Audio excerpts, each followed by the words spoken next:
Ay mga boss, update tayo mga boss sa ating biyahe mga boss. Andito pa kami sa lugar ng Davao del Sur. Ah, ang anong barangay ito dito? Magsaysay. Barangay Magsaysay, Davao del Sur. Bansalan ang lungsod niya. Tapos ang city niya ay Davao.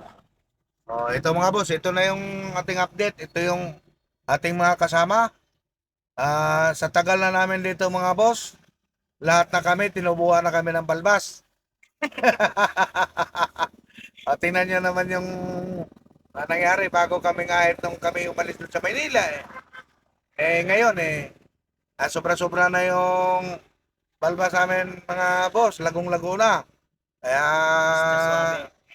Mr. Suave na kami dito mga boss. Ayun yung truck namin mga boss, nakaantay kami ng Booking. ano, pabalik ng Maynila. Mga kasama namin, Booking. nagsialisan na. Mga kasama namin, sila nakapagkarga na, kami wala. Wala pa kayo para sa amin mga boss. Kaya, yun lang mga boss. Yun lang yung update sa atin. Dito kami ngayon. Oh, baka siguro, baka hindi naman siguro nabuti ng Pasko siguro mga boss. Hindi naman siguro nabuti ng Pasko, makakakarga din kami. Yun lang mga boss, maraming salamat sa inyo. At keep safe kayo lahat.